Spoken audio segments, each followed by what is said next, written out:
Hello बच्चों। हमारा प्रश्न दिया हुआ है समूह 14 के तत्व के रसायन के संदर्भ में अक्रिय युग्म प्रभाव को स्पष्ट कीजिए। अक्रिय युग्म प्रभाव क्या है, यहाँ पर हमें यह समझना है कि अक्रिय युग्म प्रभाव क्या होता है और दूसरी बात समझना है कि समूह 14 के तत्व कौन कौन से हैं। तो हमारी जो मुख्य अवधारणा है वो किस पर है? अक्रिय युग्म प्रभाव की पर। तो अक्रिय युग्म प्रभाव किसे बोलते हैं ये हमको समझना है।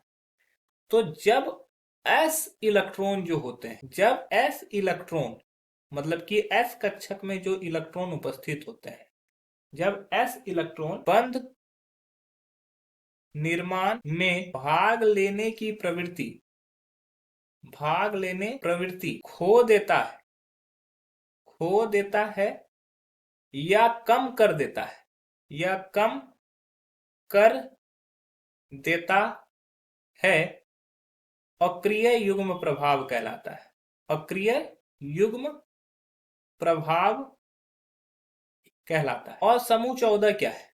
समूह 14 जो है उसका पहला तत्व कार्बन, दूसरा है सिलिकॉन, फिर है जर्मेनियम, फिर है टीन और फिर है पीबी लेड। अब ये क्या होता है कि इसका जो सामान्य इलेक्ट्रॉनिक विन्यास होता है, सामान्य इलेक्ट्रॉनिक विन्यास वो होता है NS2 और NP, ये होता है NS2 NP2।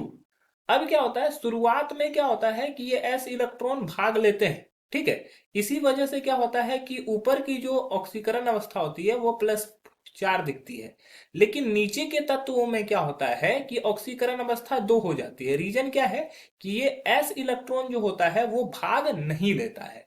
क्यों नहीं भाग लेता है, एक एग्जाम्पल के थ्रू समझें। तो अगर मान लो पीबी के बारे में बात करें तो पीबी का जो परमाणु संख्या होता है वो कितना होता है, वो 82 होता है। तो इसका जो इलेक्ट्रॉनिक विन्यास होगा, पीवी के पहले जो अक्रिय गैस होता है जेनॉन होता है जो कि 54, और फिर होता है 6s2 4f14 5d10 और 6p2। इस तरीका से इसका इलेक्ट्रॉनिक विन्यास लिखा जाता है। तो यहां पर देखोगे कि 6s और 6p, यहां पर क्या है कि f और d कक्षक उपलब्ध है। f तथा d कक्षक का परिरक्षण प्रभाव कम होता है। परिरक्षण प्रभाव क्या होता है, कम होता है। अतः उससे क्या होता है, S6s2 के इलेक्ट्रॉन बंध निर्माण में भाग नहीं लेते हैं, बंध निर्माण में भाग नहीं लेते हैं। अतः यह +2 ऑक्सीकरण संख्या दिखाता है, +2 ऑक्सीकरण संख्या दिखाता है।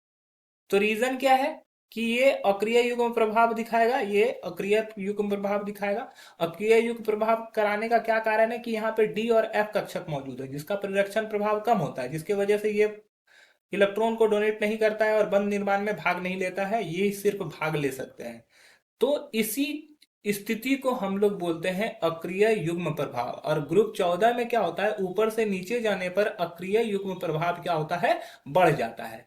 ऊपर से नीचे जाने पर अक्रिय युग्म प्रभाव बढ़ता है, ऊपर से नीचे जाने पर अक्रिय युग्म प्रभाव बढ़ता है। आशा है कि ये आपको समझ में आया होगा। धन्यवाद।